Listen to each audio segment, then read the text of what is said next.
building, meeting with Charlie Angus, who is a very well-known MP for Timmins. And Charlie is a tour de force, and we're going to speak to Charlie about a whole host of issues, ranging from the government step back on the proportional representation issue to a number of Aboriginal issues, and hopefully we're going to get to ask him about the NDP leadership. Like that. What I am suggesting is, I'll give you an example. In Attawapiskat, there's the De Beers mine, 20-minute helicopter ride away. Okay, they've been pulling out millions of dollars of revenue out of the mine. The royalties go to the provincial government. The community gets nothing.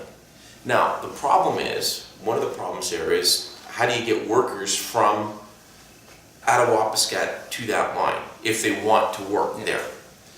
When I'm coming at the narrative from the site relocation, and I think many others, it's not the mass evacuation, move them south. People don't want to go south. But move them to an area that's maybe not flooded, that's still north, but that's closer to economic activity that they can participate in. I think the issue is that in Ontario, people really have to understand where our wealth came from. The signing of Treaty 9 in 1905-1906 transferred the richest mineral wealth, the richest hydro wealth, the richest forestry wealth, pretty much in the world, to the Ontario government. Correct. And in exchange, the people who signed that treaty were told they're going to be able to carry on their traditional way of life. In fact, what they were put on were internal displacement camps. That's what these communities have become. They're internal displacement camps. Correct. But the reason what's important to know about this is that if you underfund these communities, if you make sure that they don't have proper services, if you set up shanty shack towns and say this is your lot, and people always say, well, why don't they change this? Well, when you're under the control of the Indian Act, it's actually the bureaucracy that can decide every single thing about your municipal planning. What they're doing is it's evacuation by 1,000 cuts, literally. It's like if you keep denying services, the idea is that people are going to leave.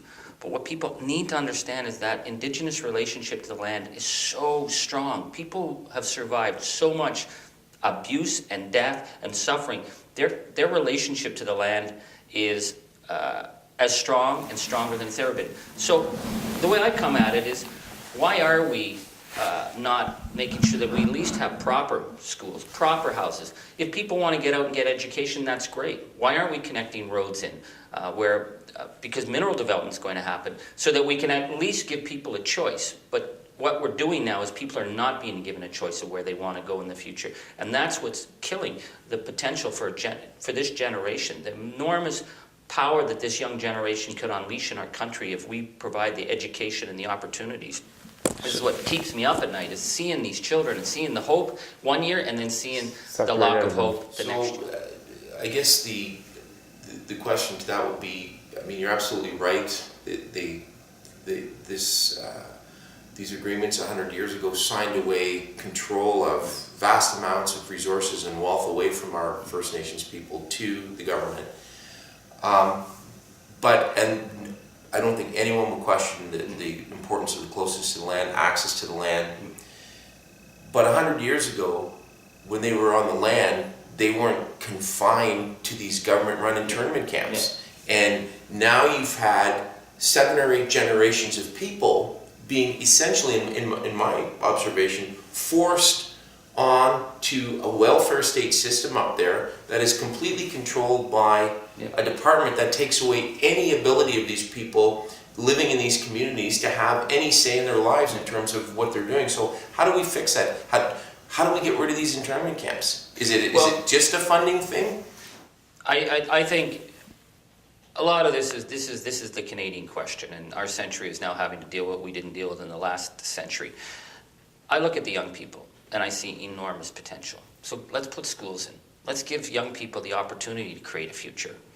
Let's say that we're going to break down that department.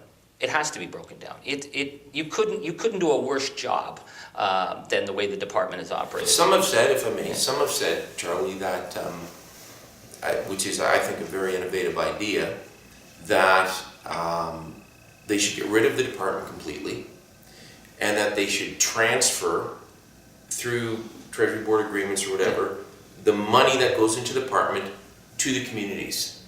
let the grandfather it in over a period of time, and let the communities run their own affairs with that money. A lot of the Aboriginal leadership is saying we could do a better job ourselves. If you look at some of the communities that have been very successful, whether it's the Unimaki out in Cape Breton, the Gwich'in out in BC, there's certainly the Mohawks have had some successes. That's because they're running their own affairs, and they've in many cases shunted aside the department, which just seems completely insensitive to their needs. What are your thoughts on that? I think that this is really where we need to go. There are so many innovative ideas. There's so many new ways of approaching change, but it just doesn't happen because, again, it doesn't fit the policy. So one way would say in Ontario, Northern Treaty 9, Anishinaabe Nation that represents about 49 other communities that are literally ground zero in the crisis. You have a great regional set of leadership there.